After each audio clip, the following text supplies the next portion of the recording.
Hi everyone. Sorry, just adjusting a few things here. Welcome. So this week I've been talking to you and last week and mentioning about live streaming because it's sort of become really quite important with this problem of the coronavirus. And I hope you're all keeping well out there. But I've had quite a few jobs that I've been doing where they wouldn't have normally live streamed it, although this is something that I do. And they have now implemented it because they think it's actually really useful.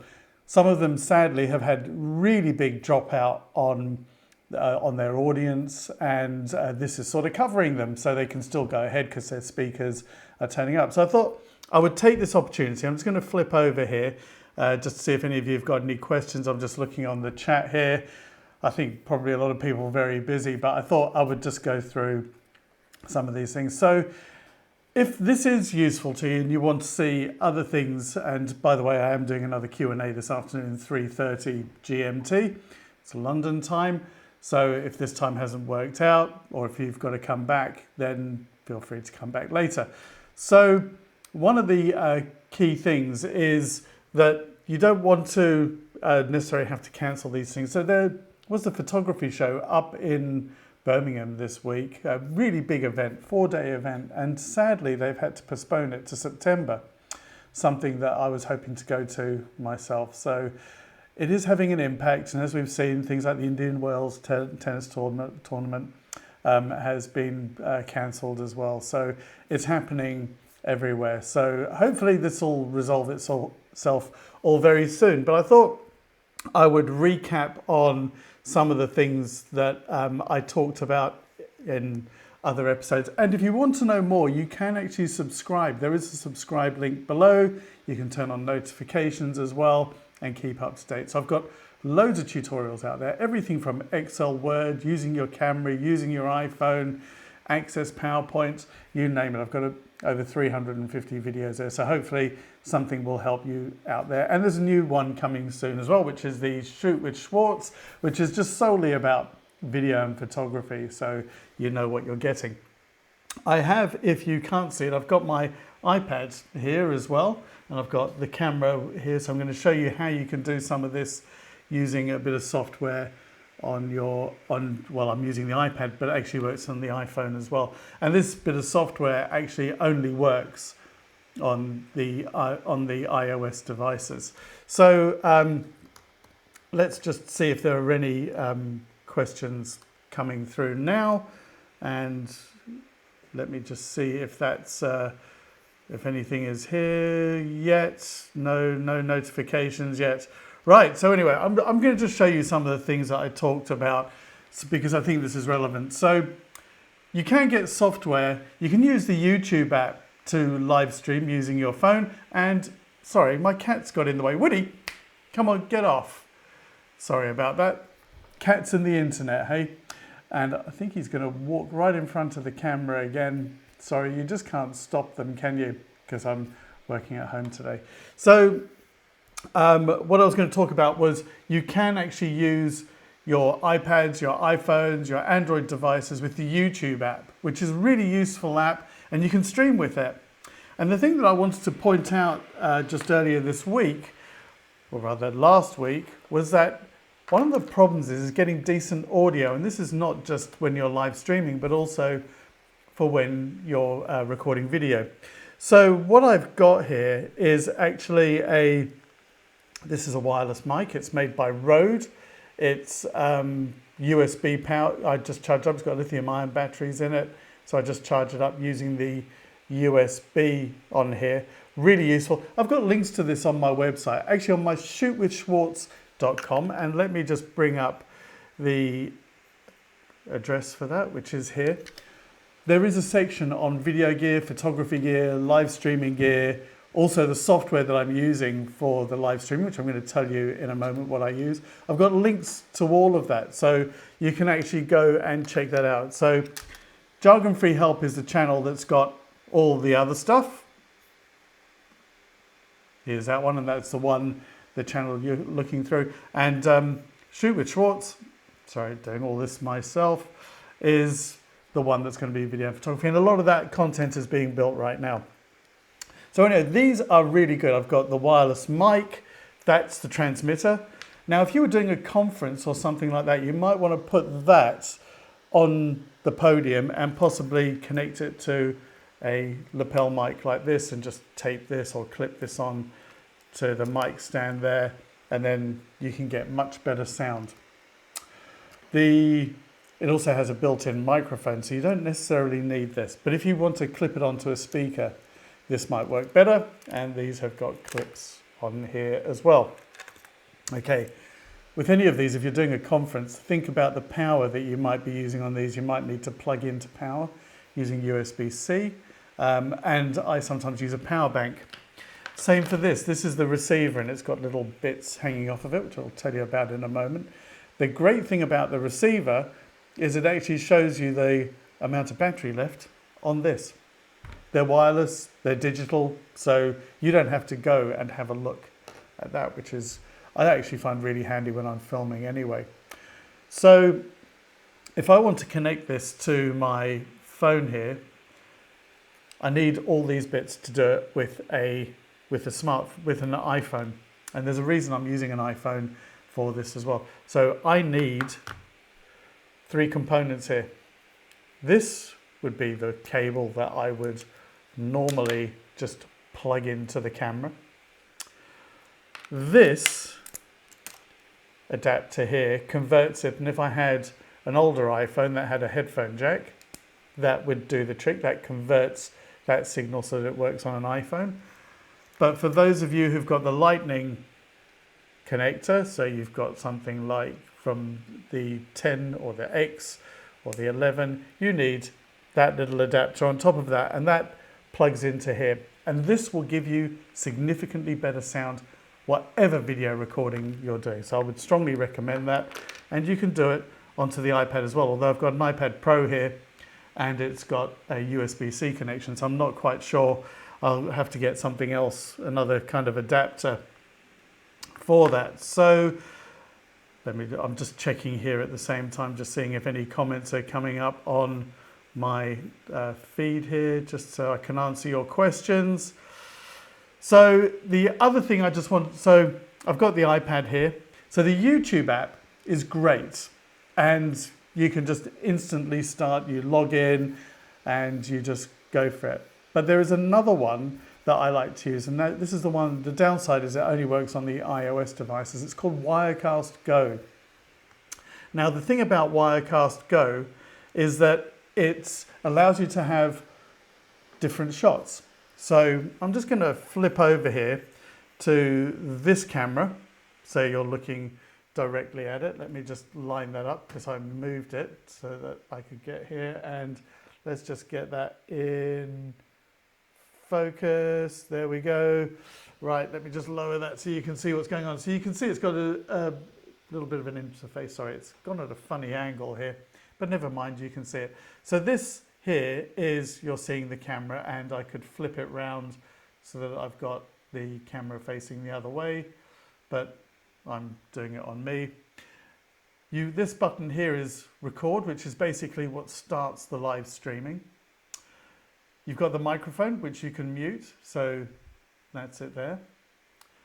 But what sets this kind of apart from doing this with the YouTube app is the other problem you have with the YouTube app is if you've set yourself up for live streaming, and you do need to go to YouTube and set yourself up for live streaming, it's in the advanced settings, and make sure that that's enabled before you do any live streaming. But it still might not let you do it through the mobile app. So the way around that is to use Wirecast Go, because actually that sort of overrides that. But anyway, let's flip back here to this camera. And so you can see that. So one of the neat things is you can actually put logos and things like that in, and you can actually have images as well. So this little icon here, if I tap on that with the little rectangles on it, you can see I've got these other squares here, and I've actually got another screen here. What's in the middle is what's going out live. Let me just adjust that focus just a little bit because it looks a little bit off to me. There we go. It shouldn't be on auto. Is that on auto? Yeah, let's do that. Right. So that's the bit that's going out. You then can have different things around here. So I've set one up that's got the camera and it's got the logo in the corner there. I always think it's quite nice. It sort of identifies who you are. And I could put other images as well. So I could have just one with these images here, and then I've put some others in there as well. That's the cat that was jumping up and down before. But you'll see that they kind of move around. They don't kind of go back to the same place. So I'm going to go back to here. And I could line myself up better in the shot. So there you have it. That's the essence of Wirecast Go in a way. But how do I add those in? Well, let me just find a blank one first. So I could have this one here. There's nothing on that screen. I'm going to tap on that plus and you'll see it's got 3 different layers, bottom layer, middle and top. So this one here, I'm actually going to choose that, which is the camera. And I can then make it bigger and smaller by pinching and moving it around. Or I can make it the right size. I tick. I tap on here again. I can then add something on the middle layer. And for that, I probably have got I can go into my photo library. So it's everything in the photo library. So here you go. There's the logo I've got, and I can move that into position. I can make it, whoops, let's just tap on that one. I can make it bigger if I like. And tick, and then I could put another image on, let's tick on that, and then I could have something on the top layer. So I've actually got, let me see, what have I got here that would be useful? Let me click on my library, getting all the things on here. So actually there was one on the coronavirus, so I could put that there. And then what I can do is that I can have a few of these set up. So you can see I've got it there and there. So just so you know, if you've got the free version, so there's a free version of this and you just download it from the App Store, the thing about that one is it doesn't allow you to have as many screens here. You only get 2, so you can choose 2 different cameras, or maybe just one with a camera and one with the some images that you want to show. So that's just something to be aware of. You can use it on more than one device. The cost, I looked at yesterday, it was £5.99. I think it's quite reasonable for something like this, but you've got this bank here that you can use, so that's 9 in total. And then you can add another lot in here as well, which is another 8. So that's quite a lot of shots that you can have. So depending on what you're talking about, you can load up some images and things like that. They can all go on there. A neat thing as well, let me just do this here, is if I just go back to this one and let me just tap on those squares, there's something that's running down the bottom here and you can see it sort of catching up with me. This is an instant replay, so you can actually go back to here and then hit play, and you see it's 22 seconds ago. So really good if you're doing a sports or something, or if you want to show something again, there it is, and I can just tap on there to return to live. Let me just do that again so you can see that return to live there. See, just down at the bottom, I just tap on that and it takes me back to being live. So that's Wirecast Go. You do need to log into YouTube. So if I tap, that's showing me some other bits and pieces as well. But if I tap, let me just close that, on that red button here, and don't forget you can mute as well. I can sign into my YouTube channel and start transmitting there. When you get the paid for version, you can actually add in other options. It doesn't have to be YouTube, so you can actually add a new server and add that in there. So if you've got another service, you might want to use that as well. So basically, that is what you can do with Wirecast Go, and that is on the App Store. So Wirecast Go is the mobile version of the Wirecast software that I use to transmit and make this little production here. And it's a bit like a little vision mixer. I can transmit to more than one thing at a time. At the moment, I'm actually transmitting to both YouTube and Facebook, but you could do it to Twitter as well. So I'm just going back here into my Facebook to have a quick look, see if anything's happening there. And I'm coming back here to my Wirecast software. So that is how that works. Now, one other thing I wanted to point out, so I kept a few little gadgets here, and I'm going to come back to this Wirecast software in a moment. This is a little mini tripod, and this is a little adapter that I use so that I can put my phone nicely on a little tripod like this. It's a desktop one. It's great. I can kind of take it and put it anywhere, really quite handy. This little adapter at the top, and by the way, again, these are all on the website, the Shoot with Schwartz website, so you can get those. And I will put some links below this as well. This will fit on lots of other different tripods as well, just make sure they're correct. But I haven't found a tripod that I've used where that doesn't fit. So that's really quite useful.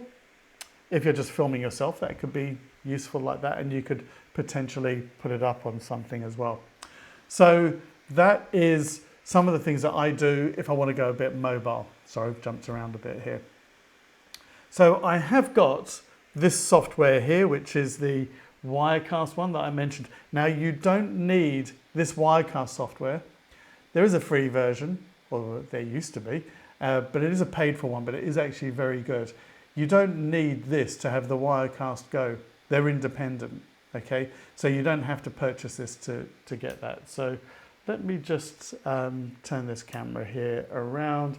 I'm going to flip it down so that I can see the screen here on the computer, so you can see what I'm actually looking at when I do this. So let's just flip that down a bit more. There we go. Might give you a reasonable view of it. I'm going to have to refocus this, so just bear with me, folks. Right, so Wirecast Go. Let's just take a look at it here. So here we go. Let me just make sure that that is in focus here. And what you can see is this is, oh, sorry, it's losing the focus on this. So let me just switch it to manual and do it manually. There we go. That's not too bad. And let's just maybe brighten that up a touch. Okay, so I'm using this on my MacBook. It is available as well on the PC too, so it works on either. I'm going to show you how I connect this up in a second. So you can see here, these are all the camera shots. I've got captions here, I've got logos here, and I can just put loads and loads in. I can have all sorts of things that allow me to make my production run. So I have pre-recorded content, and I'll do that in a moment and show you. I had the logo that was there at the beginning, the animated logo, which I'm going to change soon. And this is my preview window. And this over here, you might see it, is the output of what is going out. So you get a chance to, say, set up what you want, and you can do whatever you like. You can, as you can see, I can overlay over here. So that is the software that I use, and then when it's ready, I hit go and it starts, and it then transmits it to you, so you see what is going on. So there's lots you can have here. As I said, you can have pre-recorded content. So let me just go back to this camera here. So you can have multiple cameras, and the amount of cameras really depends on how many you've got. The light is really changing outside here. I'm really sorry about that. It's kind of throwing the lighting on this just a bit. Okay, so if I've got pre-recorded content, which you could play beforehand so people have got something to watch, and I strongly recommend you have some content. If you're doing a live stream and it's a conference or an event or an announcement, very least have a slide saying coming soon. But actually, I think it's quite useful to have something that you've potentially pre-recorded. So here's a video that I did not that long ago about the difference it can make to clean your smartphone lens and the difference in the image that it can take. It's 1 minute 20. I'm going to let it run. So I'm just going to click on here and then hit go.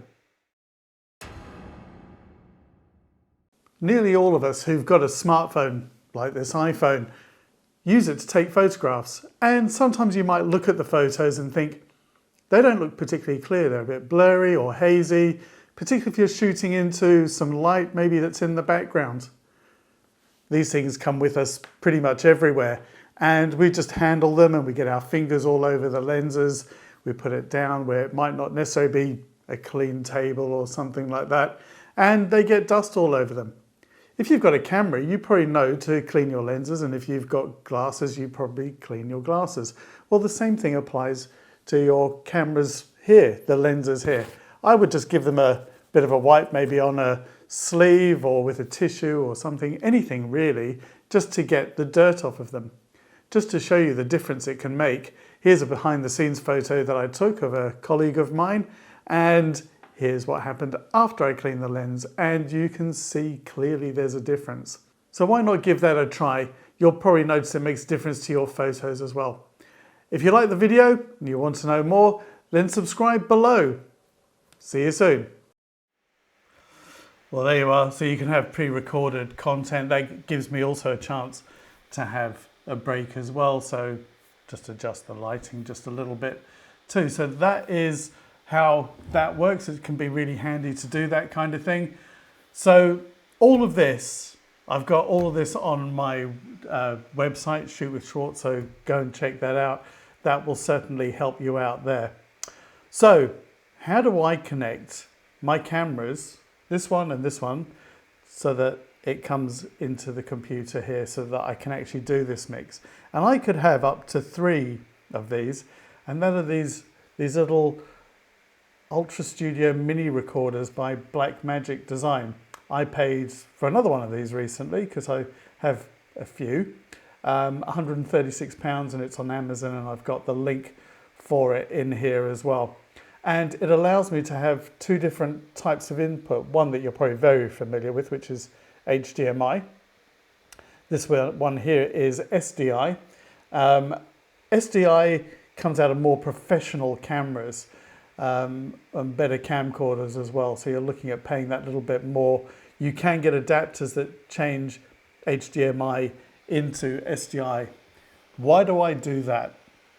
Well, firstly, it's got, like, when you put it on, it kind of doesn't screw on, but clips on. So you turn it on so it can't come loose. So you get a much better connection. HDMI, well, that can come loose. The other problem with HDMI is it only runs up to 10 meters before you need a booster. And you can get cables that have got boosters built in, little repeaters, but they cost a lot of money, so you don't necessarily want to do that. The great thing about SDI, I can have really, really long cables, and I can join the cables together. So I've got 2 20-meter cables. So that easily covers me if I'm in any sort of conference center, and I have actually tried with connecting both of them together as well. So that is why this is useful. And in the software, you just choose which one you've got. Comes out as a Thunderbolt connector, which goes into most Macs, and PCs, you just need to check if you're going to get a PC, or if you've already got one, that it's got Thunderbolt on it as well. So I use that. I need one for each device that's coming in. Now that device can also include a computer. So if you've got an HDMI out on your computer, you could connect that. And then you could have like a split screen of your camera and what's going on their presentation as well. Or you could just see the presentation. It's up to you. So you can readjust those so that you can see either of them. And if you look, I actually did do a thing on that so you can actually see that kind of thing happening. And so all you really need to do is make sure that you've got an HDMI out on your laptop. It could then be a tablet. You can get adapters on your tablet or your phone, such as the iPhone, the iPad, or any Android device as well. And then you can use that as a source too. So that is how you can actually connect it all together.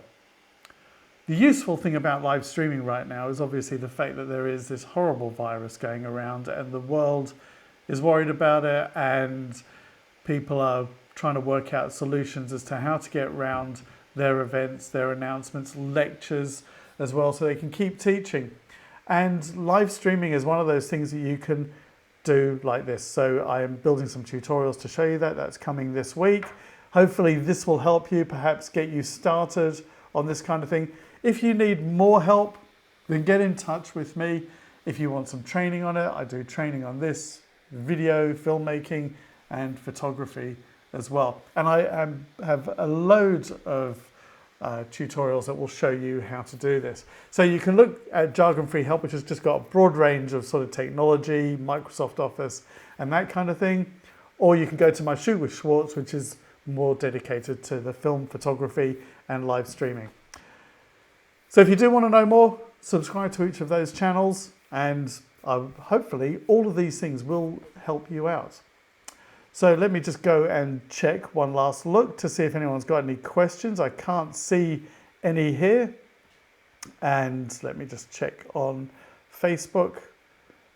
No, nothing there either. And I think that will probably be it for this morning's session. So I'm going to do the same again this afternoon. I'm trying to capture different time zones here. So hope you all have a good day. Hope this has helped. If you want any advice, please drop me a line. You can contact me through the websites. And thanks for watching, and don't forget to subscribe. So as part of what I can do with Wirecast now is I can now run my logo and say thanks for watching.